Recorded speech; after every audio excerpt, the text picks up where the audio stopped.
Here's to the ladies, the fair and the weak. Fair they are, we'll all admit. But who dares call them weak? Our modern girls play as hard and with as much vitality and stamina as any man. How do they do it? Where do they find all that energy, that seemingly inexhaustible store of pep and ginger?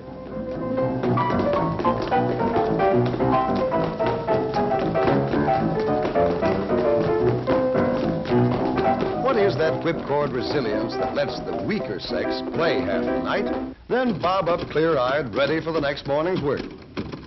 This frail creature strikes her typewriter keys about 40,000 times a day, spaces 7,000 times, shifts to capitals and returns the carriage more than 1,000 times each. Altogether, a few ounces at a time, she exerts more than 5 tons of pressure on her dainty fingertips in one day's work. And any way you look at it, women's work is not for sissies. Most men would have a hard time of it if they were to change jobs with wife, mother, or girlfriend. The homemaker walks miles every day, from sink to icebox, from cupboard to stove, and from kitchen to dining table. Let's use some very special photography to compress the whole job of preparing a meal into a few seconds of time, to see how many steps it really takes to get dinner on the table. Remember, this is a hurry-up picture of just one meal out of more than 1,000. Is that what you'd call a blitz meal? Even an efficiency expert would be staggered by the amount of chasing around and indoor road work that the little woman takes as a matter of course. There's the stair climbing event, for example, usually accomplished full tilt and with an armload of brooms, mops, blankets, and sundry household paraphernalia. Here's another hurry-up picture of the clinging vine whizzing through a day's program that would leave the average mountaineer gasping for breath. Each trip upstairs is the equivalent of lifting her own weight 12 feet. And at the rate of 20 trips a day, that's lifting about 12 tons of weight. Who said weaker sex?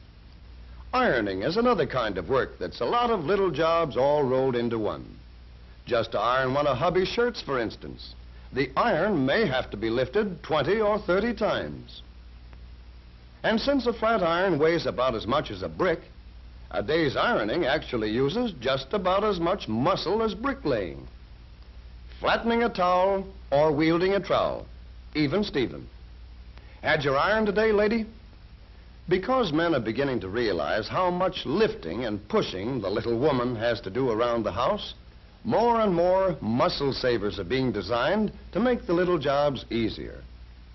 It's one thing to make 6,000 separate scrubbing motions over a tub of clothes, and quite another to push a button that does all the work. Here's another example of sheer brute force. Now, let's make a super scientific test. You'll notice that this girl is wearing a very special thimble. In fact, it isn't a thimble at all, but a gadget of springs and levers to measure the amount of force needed to sew on a button. And it's called an ergometer. According to the ergometer dial, it takes 18 units of force to push the needle through the cloth just once. In sewing stitch by stitch, that work adds up. Any man will admit that's a lot of work when it's called to his attention in the right way. And this is one way of calling it to his attention. This hurry-up picture shows that a stitch in time doesn't always save 9. And anyway, who wants to save 9 stitches when a machine can do all the work?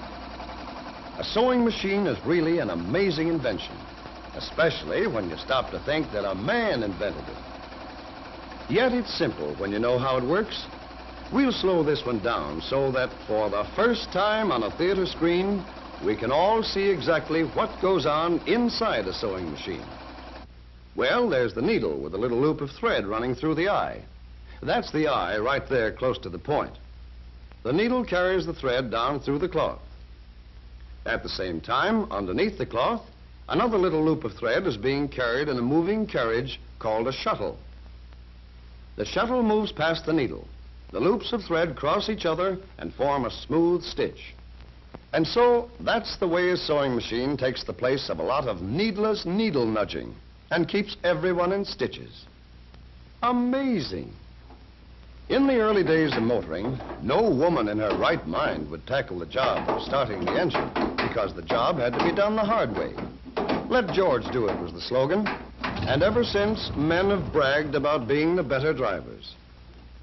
Then the muscle savers got to work, and the self-starter put the woman driver behind the wheel instead of in the back seat. But even recently, a motor car demanded a certain amount of athletic prowess on the part of the driver. For example, in shifting gears. Let's hook up one of these work measuring machines or ergometers to this old-fashioned gear shift lever to see how much muscle it needed to run through the gears. 90 units. Starting and stopping, parking and backing up on a full day's driving amounted to more than a ton of pushing plus about a city block of reaching. Putting the shift lever up by the steering wheel would cut down the amount of reaching. But with such a short lever, it would be even more work to shift the gears. In fact, more than 100 units. To make this job easier, some sort of machine was needed to take over the muscle work of moving the gears in and out of mesh. Yet, because the speed of the car and the conditions of load are never twice quite the same, a certain amount of human judgment would help to shift gears quietly and smoothly.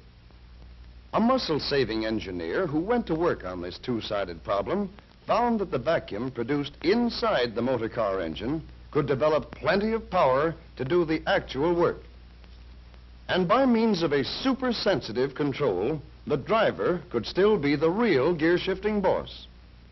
The sensitive control can regulate the pressure in a powerful vacuum chamber so that the slightest movement of the lever will bring about a strong push in the desired direction.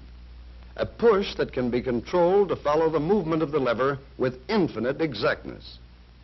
This device, connected to the gears of a motor car, can do 80% of this work of shifting, yet leave enough for the driver to sense the response of the gears as they move smoothly into place.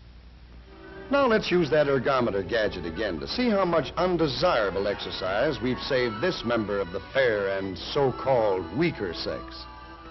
Now the dial shows about 30 units, only a few ounces of push with the vacuum gear shift. And if you stop to think about it, that's a vast improvement when it's multiplied by the amount of extra driving that our American girls do nowadays. Now that the muscle savers are busy, cutting down the amount of unnecessary work for women and for men, we'll all have more energy left for playtime. But there are still plenty of jobs left for the ergometer and the work-saving scientists to tackle. Think of all the energy that our charming millions spend in keeping beautiful. And if science is so darn wonderful, why doesn't some genius build a contraption like this?